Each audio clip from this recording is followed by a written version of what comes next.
Welcome to Bengkel Matematika, di mana matematika kita buat menjadi lebih mudah.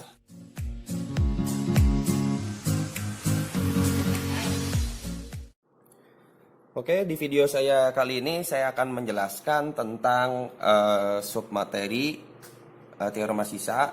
Ini masih dalam bab polinomial atau suku banyak ya. Kalau di video saya sebelumnya kita berbicara tentang pembagian suku banyak. Nah, sekarang kita berbicara tentang teorema sisa pada bab atau materi polinomial atau suku banyak. Nah, pada teorema sisa ini terdapat 3 teorema nantinya. Ada tergantung dari bentuk pembaginya. Kalau dalam pembagian suku banyak kan ada bentuknya ketika dibagi x min h, ketika dibagi ax min b, dan ketika dibagi dengan ax kuadrat plus bx plus c. Nah, dari ketiga bentuk pembagian suku banyak itu, dan mereka punya bentuk teorema sisanya. Makanya ada 3 teorema, karena ada 3 bentuk pembagian. Kira-kira seperti itu ya. Nah, yang pertama, untuk teorema yang pertama, ketika pembaginya dalam bentuk x min h, di mana h-nya itu adalah sebuah konstanta. Nah, cara menemukan teoremanya ini, turunan teoremanya itu adalah dengan menggunakan bentuk umum dari suku banyak. Ya, bentuk umum dari suku banyak itu adalah px sama dengan qx dikali hx plus sx, di mana qx itu adalah pembagi, hx itu adalah hasil bagi, dan sx itu adalah sisa bagi. Nah, x min h ini kan dia sebagai pembagi ya, maka saya bisa gantikan dia sebagai, atau saya tuliskan dia sebagai qx. Nah, sehingga kalau kita misalkan lihat ke bentuk umum polinomial atau suku banyak, maka si qx-nya di sini bisa kita ganti dengan x min h. Nah, kalau misalkan kita ganti jadinya seperti ini. Jadi P dikali X sama dengan X min H dikali dengan HX plus SX. Gitu ya. Nah, biasanya kan kalau kita mau pakai cara Horner atau menggunakan bagan Horner, biasanya kita buat si X min H-nya ini kan jadi X min H sama dengan 0. Supaya kita dapat jadi X sama dengan gitu kan kira-kira ya.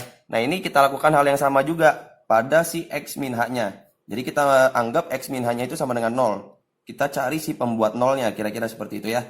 Jadi X min H itu sama dengan 0, maka X-nya sama dengan H gitu kan ya. Nah, kan kita udah dapat nih X-nya sama dengan H. Nah, ketika kita dapat X-nya sama dengan H, kita substitusikan si X-nya, ya, kita ganti dengan H. Hingga akhirnya kalau misalnya X-nya kita ganti dengan H, maka di sini menjadi si PH. Si PX-nya jadi PH gitu ya. Ini jadi PH, itu sama dengan X-nya kita ganti H. Jadi H min H. HX-nya tidak usah diganti H, karena kan HX kan belum dapat nanti. Jadi XX.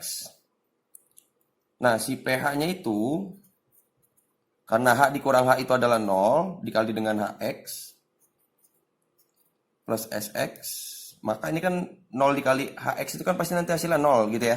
Sehingga dapatlah teorema yang pertama, PH itu sama dengan XX. Artinya ketika kita punya bentuk pembagian dalam bentuk X min H, kita cari aja jadi X sama dengan, nah H-nya itu kan dapat tuh. Nah, H-nya kita substitusi aja ke dalam PX-nya, ke dalam suku banyaknya. Sehingga itu juga bisa menjadi sebuah sisa suku banyak. Itu cara memudahkan kita untuk mencari sisa sih sebenarnya. Nah, supaya lebih jelasnya dengan teorema sisa yang pertama ini, saya akan berikan contoh soal. Nah, contoh soalnya di sebelah sini. Saya garis dulu. Contoh ya. Contoh. Misalkan tentukan sisa pembagian. Ini karena dia teorema sisa berarti hanya berlaku untuk sisa pembagian saja ya. Tidak berlaku untuk hasil bagi. Sisa pembagian PX. PX itu X kuadrat min 6X min 8 dengan X plus 1. Nah, karena kita sudah menemukan teorema sisa untuk X min H, dan ternyata di sini pembaginya juga sama ya, bentuknya X min H, tapi di sini X plus H. Tapi ini nggak jadi masalah ya, mau dia plus mau min ini tetap berlaku untuk yang plus gitu ya, teorema ini. Nah, caranya adalah kita fokuskan dulu ke pembaginya atau QX-nya. Nah, QX itu adalah X plus 1. Nah, di X plus 1 ini kita buat jadi sama dengan 0. Jadi kita buat jadi sama dengan 0, kita cari si pembuat nolnya dulu. Sehingga kita dapat X-nya itu sama dengan min 1. Gitu kan kira-kira. Nah, ketika kita dapat X-nya sama dengan min 1, kita substitusikan si X sama dengan min 1. Kita substitusi ya ke PX-nya. Sehingga nanti setiap variabel yang ada di dalam PX ini kita ganti dengan X sama dengan min 1. Jadi saya tuliskan di sini jadinya P min 1 itu sama dengan min 1 kuadrat min 6 dikali min 1 min 8. Nah, ini tinggal kita hitung aja nih. Min 1 kuadrat itu berapa? 1. Ini min 6 dikali min 1 itu adalah plus 6. Ini min 8. Sehingga 1 ditambah 6 dikurang 8 itu adalah hasilnya min 1. Nah, maka kesimpulannya SX-nya atau sisa pembagiannya itu kan sama dengan PH ya, sesuai dengan teorema yang pertama. Maka hasilnya adalah min 1. Nah, itu adalah salah satu cara untuk memudahkan kita dalam menemukan sisa pembagian suku banyak dengan pembagi dalam bentuk X min H. Itu untuk teorema yang pertama. Nah, untuk teorema yang kedua, ini saya singkirin dulu.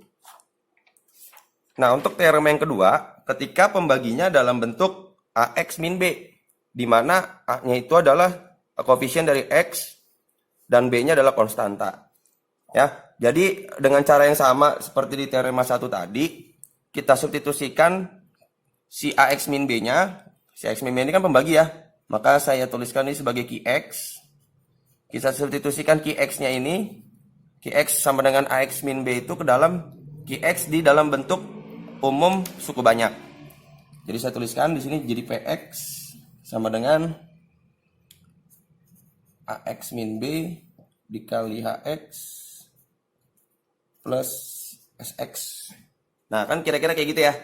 Nah, kalau sudah sampai sini, kita kalikan AX min B dikali HX ini dengan A per A.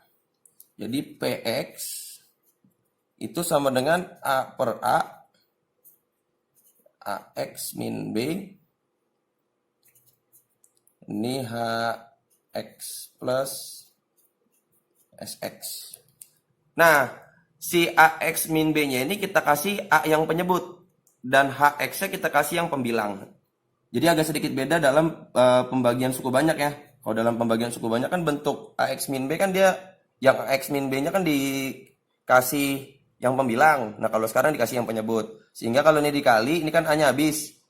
Dapatnya jadi ini kan, jadi X min B per A. Karena dia dikali dengan 1 per A.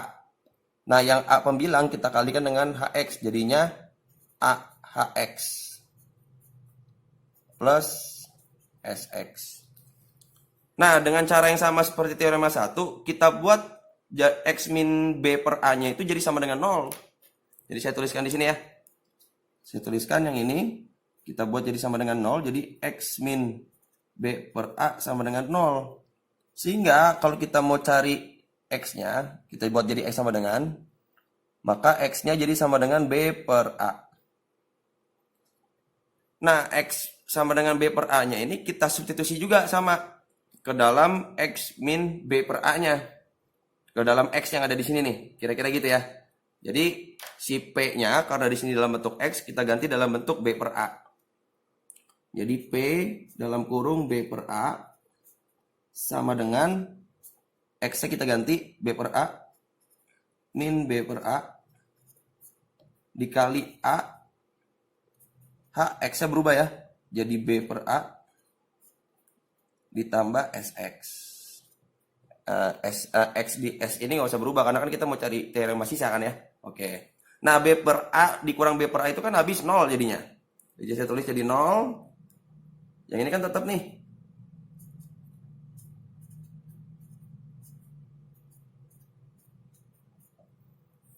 Ini kan jadinya P B per A gitu ya. Nah, sehingga ini kan semua jadi 0 nih. sisa tinggal SX aja kan yang ada di ruas sebelah kanan, sehingga kita dapat teorema yang kedua.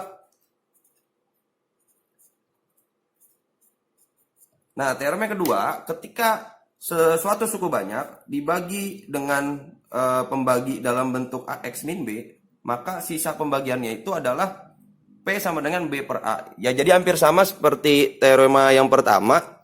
Ya, teorema yang pertama kita tinggal substitusikan saja nilai X sama dengannya dari bentuk AX min B.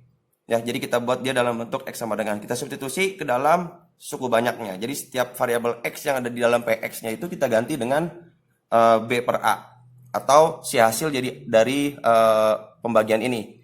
Nah, supaya lebih jelas, saya berikan contoh soal juga untuk teorema yang kedua. Saya buat di sampingnya. Ini contoh. Misalkan tentukan sisa juga ya, sisa pembagian dari PX-nya misalkan 3x pangkat 4 min 2x kuadrat plus 5x min 12 deh. Nah, dengan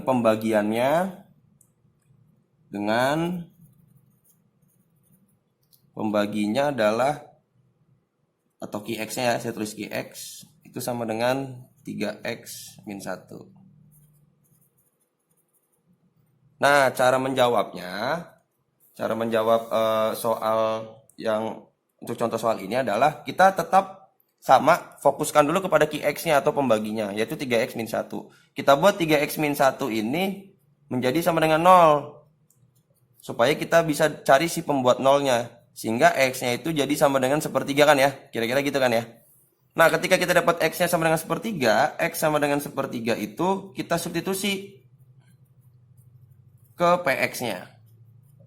Sehingga variabel X yang ada di PX ini kita ganti dengan sepertiga. Sehingga di sini jadi P sepertiga itu sama dengan 3 dikali 1/3 pangkat 4 dikurang 2 dikali 1/3 pangkat 2 plus 5x min 12. Nah, ini kan 1/3 pangkat 4 itu kan berarti kan 1/81 ya. Ini berarti jadi 1/27. Karena kan nanti bisa kecoret 1 ya. Jadi min, ini 1/9 jadi min 2/9. Plus, oh sorry, ini harusnya diganti dengan sepertiga ya. Maaf. Ini diganti sepertiga. Oke, plus 5/3. Ya, ini sepertiga ya teman-teman ya. Tadi lupa diganti X-nya dengan sepertiga nih. Nah, dikurang dengan 12. Nah, ini jadi sama dengan, kalau misalnya disamakan penyebutnya, kita jadikan 27. Jadi hasilnya adalah minus 284. Nah, maka ya, kesimpulannya dari soal ini SX-nya itu adalah, SX-nya itu kan sama dengan P sepertiga gitu ya. Nah, hingga akhirnya SX-nya itu adalah min 284/27. Kira-kira seperti itu untuk teorema 1 dan teorema yang kedua.